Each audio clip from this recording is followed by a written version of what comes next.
ಇಂಥದ್ದು ನಿಮಗೆ ಸ್ವಾಗತ.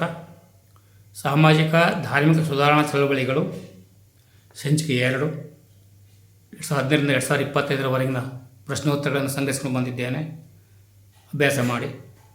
ಬ್ರಹ್ಮ ಸಮಾಜದ ಬೋಧನೆಗಳಾವು ಮಾರ್ಚ್ 1, 19ರಲ್ಲಿ ಕೇಳಿದರು.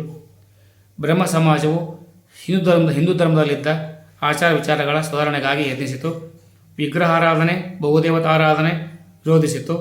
ಏಕದೇವಾರಾಧನೆ ಪ್ರೋತ್ಸಾಹಿಸಿತು. ಯಜ್ಞಯಾಗಾದಿಯನ್ನು ಖಂಡಿಸಿತು. ಪೂರ್ವತಶಾಹಿ ಖಂಡಿಸಿತು. ಭಾರತೀಯರಲ್ಲಿ ರಾಷ್ಟ್ರಪ್ರಜ್ಞೆಯನ್ನು ಜಾಗೃತಗೊಳಿಸಲು ಸಹಾಯ ಮಾಡಿತು.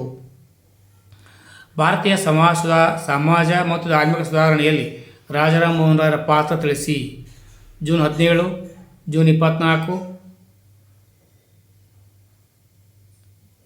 ಜೂನ್ 25 ಪರೀಕ್ಷೆ 2ರಲ್ಲಿ ಪ್ರಶ್ನೆ ಕೇಳಿದ್ದಾರೆ. ಬ್ರಹ್ಮ ಸಮಾಜ ಸ್ಥಾಪಕರಾಗಿದ್ದರು. ವಿಗ್ರಹ ಆರಾಧನೆ, ಬಹುದೇವತಾ ಆರಾಧನೆ ವಿರೋಧ ಮಾಡಿದರು. ಸ್ತ್ರೀ ಶೋಷಣೆಯನ್ನು ವಿರೋಧಿಸಿದರು. ಸತಿ ಪದ್ಧತಿ, ಬಾಲ್ಯ ವಿವಾಹಗಳ ವಿರುದ್ಧ ಸಂಘಟನಾತ್ಮಕ ಹೋರಾಟ ನಡೆಸಿದರು. ಜನರಲ್ಲಿ ವೈಚಾರಿಕತೆ ಬೆಳೆಸಲು ಪ್ರಯತ್ನ ಮಾಡಿದರು. ಆಧುನಿಕ ವಿಜ್ಞಾನ ಮತ್ತು ಇಂಗ್ಲಿಷ್ ಶಿಕ್ಷಣ ಭಾರತ ನವೀಕರಣಕ್ಕೆ ಅವಶ್ಯವೆಂದರು. ಏಕದೇವತಾ ಆರಾಧನೆಗೆ ಪ್ರೋತ್ಸಾಹ ನೀಡಿದರು. ಯಜ್ಞ ಯಾಗಾದಿಗಳ ಖಂಡನೆ ಮಾಡಿದರು. ವಿಲಿಯಂ ಬೆಂಟಿಕ್ ಜಾರಿಗೆ ತಂದ ಸತಿ ಸಾಗಮನ ಪದ್ಧತಿ ವಿರುದ್ಧದ ಕಾಯ್ದೆಯನ್ನು ಬೆಂಬಲಿಸಿದರು. ಸಂವಾದ ಕೌಮುದಿ ಎಂಬ ಪತ್ರಿಕೆಯನ್ನು ಪ್ರಾರಂಭಿಸಿದರು. Sanskrit, Arabic, Persian, English, French, Greek, Latin ಭಾಷೆಗಳಲ್ಲಿ ಪಾಂಡಿತ್ಯ ಹೊಂದಿದ್ದರು. ಹಿಂದೂ, ಮುಸ್ಲಿಂ, ಸೂಫಿ, ಕ್ರೈಸ್ತ, ಬೌದ್ಧ ಮತಗಳ ಸಂಸ್ಕೃತಿ ತತ್ವಗಳ ಅಧ್ಯಯನ ಮಾಡಿದ್ದರು.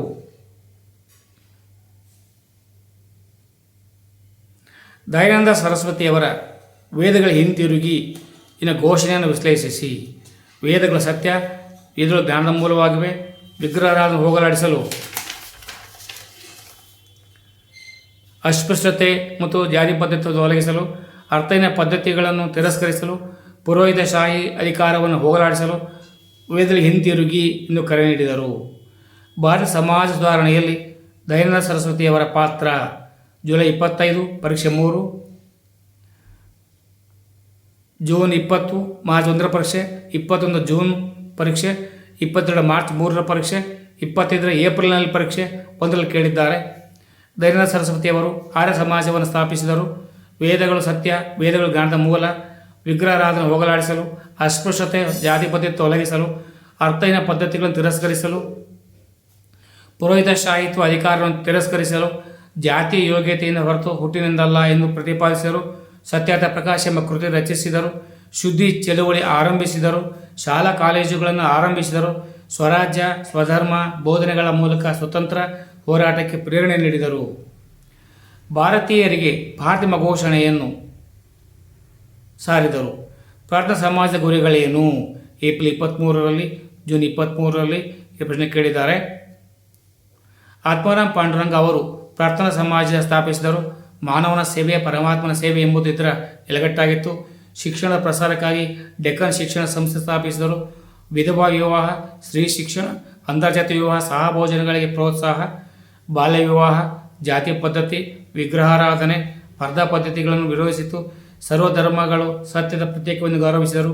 ಅನಾಥಾಲಯ, ರಾಷ್ಟ್ರೀಯ ಶಾಲೆ, ವಿಧವಾ ಆಶ್ರಮಗಳ ಸ್ಥಾಪನೆ. ಸತ್ಯ ಶೋಧಕ ಸಮಾಜದ ಬೋಧನೆಗಳಾವವು?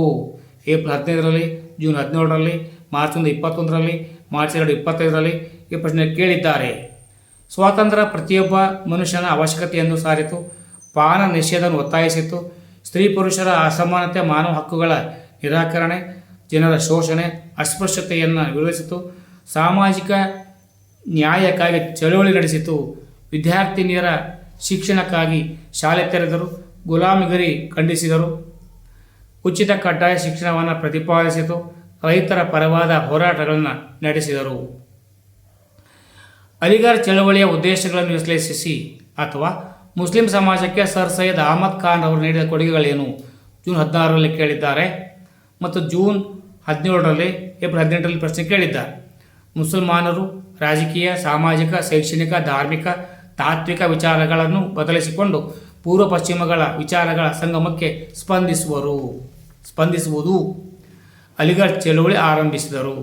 ಮುಸ್ಲಿಂ ಸಮುದಾಯಕ್ಕೆ ಆಧುನಿಕ ಶಿಕ್ಷಣ ನೀಡುವುದಕ್ಕಾಗಿ ಆಂಗ್ಲೋ ಓರಿಯೆಂಟಲ್ ಕಾಲೇಜ್ ಪ್ರಾರಂಭ. ಪಾಶ್ಚಾತ್ಯ ಶಿಕ್ಷಣದೊಂದಿಗೆ ಧಾರ್ಮಿಕ ಶಿಕ್ಷಣ ನೀಡುವುದು. ಮುಸಲ್ಮಾನರನ್ನು ಒಗ್ಗೂಡಿಸುವುದು. ಸ್ತ್ರೀಯರ ಶಿಕ್ಷಣವನ್ನು ಬೆಂಬಲಿಸುವುದು. ಬಹುಪತ್ನಿತ್ವ ವಿರೋಧಿಸುವುದು. ವಿಧವಾ ವಿವಾಹದ ವಿರುದ್ಧದ ವಿಚಾರಗಳನ್ನು ಖಂಡಿಸುವುದು. ವಿವೇಕಾನಂದರು ಯುವ ಶಕ್ತಿಯ ಪ್ರೇರಕರಾಗಿದ್ದರು ಎಂಬುದು ವಿವರಿಸಿ. ಏಪ್ರಿಲ್ 17, 1919 ಕೇಳಿದ್ದಾರೆ. ಜೀವನ ಪ್ರೀತಿಯಲ್ಲಿರುವ ಮಹತ್ವವನ್ನು ತೆರೆದಿಟ್ಟರು. ಭಾರತೀಯರನ್ನು ಎಚ್ಚರಗೊಳಿಸಿದ ಕ್ರಾಂತಿಕಾರಿ ಸನ್ಯಾಸಿ. ವ್ಯಕ್ತಿ ಮತ್ತು ವ್ಯಕ್ತಿ ಇರುವಿಕೆಗೆ ಮತ್ತು ಸಾಮರ್ಥ್ಯದ ಮಹತ್ವ ನೀಡ ಬಯಸಿದರು. ವ್ಯಕ್ತಿ ಸಾಮರ್ಥ್ಯಕ್ಕೆ ಮಹತ್ವ ನೀಡಿದರು. ಮೋಕ್ಷಕ್ಕಾಗಿ ಪ್ರಾರ್ಥನೆ. ಯೋಗಗಳಲ್ಲದ ಸಮಾಜ ಸೇವೆ ಮುಖ್ಯವೆಂದರು. ಭಾರತ ಸಮಾಜಕ್ಕೆ ಹೊಸ ಶೋಷಣೆ ಮುಕ್ತ ರೂಪವನ್ನು ಕೊಡಬೇಕೆಂದು ಪ್ರಯತ್ನ ಮಾಡಿದರು. ಜನರು ವಿದ್ಯಾವಂತರಾಗಬೇಕು, ಆ ಮೂಲಕವೇ ಅವರೇ ಸುಧಾರಣೆ ಬಯಸುತ್ತಾರೆ ಎಂದರು. ಪಾಶ್ಚಾತ್ಯದ ಅಂಧಾನುಕರಣೆ ಬಿಡಬೇಕೆಂದರು. ಸರ್ವಧರ್ಮ ಸಹಿಷ್ಣುತೆಯ ಸಾರಿದರು. ಸಕಲ ಧರ್ಮಗಳು ಸತ್ಯ ಎಂದು ಪ್ರತಿಪಾದಿಸಿದರು. ಹಿಂದೂ ಧರ್ಮ ಹೇಗೆ ವಿಶ್ವ ಭ್ರಾತೃತ್ವವನ್ನು ಸಾರಿದೆ ಎಂಬುದನ್ನು ಪೂರ್ಣವಾಗಿ ವಿವರಿಸಿದರು.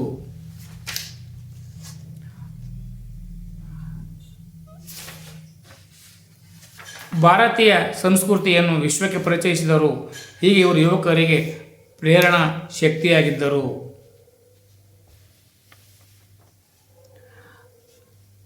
ಭಾರತೀಯ ಸಮಾಜಕ್ಕೆ ಸ್ವಾತಂತ್ರ್ಯ ಹೋರಾಟಕ್ಕೆ ಅನಿ ಬೆಸೆಂಟ್ ಅವರು ನೀಡಿದ ಕೊಡುಗೆಗಳೇನು?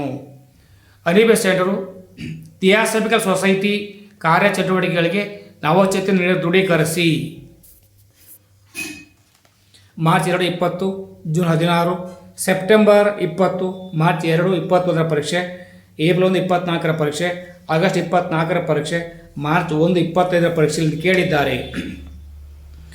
ಥಿಯಾಸಫಿಕಲ್ ಸೊಸೈಟಿ ಕಾರ್ಯಗಳಿಗೆ ನವಚೈತನ್ಯ ನೀಡಿದರು. ಉಪನ್ಯಾಸಗಳ ಮೂಲಕ ಭಾರತೀಯ ಸಂಸ್ಕೃತಿಯ ಬಗ್ಗೆ ಅಭಿಮಾನ ಬಿತ್ತಿದರು. ಸಮಾಜದಲ್ಲಿ ಸಮಾನತೆ, ವಿಶ್ವ ಸೋದರತೆಯನ್ನು ವೃದ್ಧಿಸುವುದು, ಸಾಮರಸ್ಯ ಸಾಧಿಸಲು ಪ್ರಯತ್ನಿಸಿದರು. ಸ್ವಾತಂತ್ರ್ಯ ಚಳವಳಿಯನ್ನು ವ್ಯಾಪಕವಾಗಿ ಬೆಂಬಲಿಸಿದರು. ನ್ಯೂ ಇಂಡಿಯಾ ಎಂಬ ಪತ್ರಿಕೆಯನ್ನು ಆರಂಭಿಸಿದರು.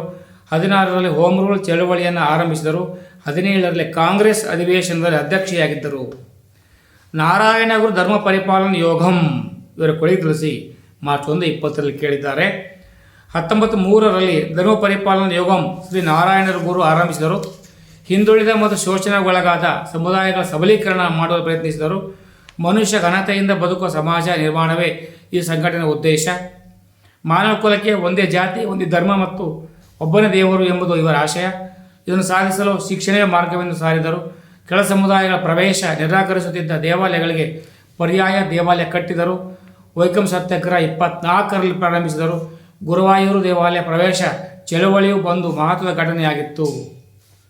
19ನೇ ಶತಮಾನದಲ್ಲಿ ಸಾಮಾಜಿಕ ಧಾರ್ಮಿಕ ಸುಧಾರಣೆಗಳನ್ನು ತಂದು ಸಂಘಟನೆಗಳನ್ನು ಹೆಸರಿಸಿ.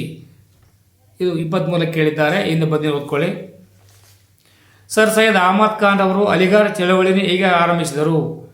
ಇದು 17 ಏಪ್ರಿಲಲ್ಲಿ 18ರಲ್ಲಿ ಕೇಳಿದ್ದಾರೆ. ಮುಸಲ್ಮಾನರು ರಾಜಕೀಯ, ಸಾಮಾಜಿಕ, ಶೈಕ್ಷಣಿಕ, ಧಾರ್ಮಿಕ, ತಾತ್ವಿಕ ವಿಚಾರಗಳನ್ನು ಬದಲಿಸಿಕೊಂಡು ಪೂರ್ವ ಪಶ್ಚಿಮಗಳ ವಿಚಾರಗಳ ಸಂಗಮಕ್ಕೆ ಬೆಂಬಲಿಸುವುದು ಅಲಿಗಢ ಚಳವಳಿಯ ಉದ್ದೇಶವಾಗಿತ್ತು.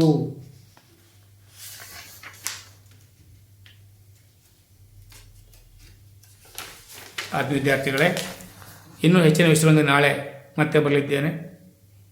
ಎಲ್ಲರಿಗೂ ಶುಭವಾಗಲಿ. 1, 2, 3 ಬಾರಿ ನಿಧಾನವಾಗಿ ಮಂದಟ್ ಮಾಡ್ಕೊಳ್ಳಿ, ಅಭ್ಯಾಸ ಮಾಡ್ಕೊಳ್ಳಿ. ಪರೀಕ್ಷೆ ಯಶಸ್ಸನ್ನು ಸಾಧಿಸಿ ಹೊರಗಡೆ ಬನ್ನಿ. ನಿಮ್ಮೂರಿನ ಶಾಲೆಗೆ ನೀವೇ ಪ್ರಥಮರಾಗಬೇಕು ನನ್ನ ಹಿರಿಯ ಆಸೆ. ಸರ್ವೇ ಜನೋ ಸುಖಿನೋ ಭವಂತು. ಜೈ ಹಿಂದ್, ಜೈ ಕರ್ನಾಟಕ, ಜೈ ಭಾರತ್ ಮಾತೆ.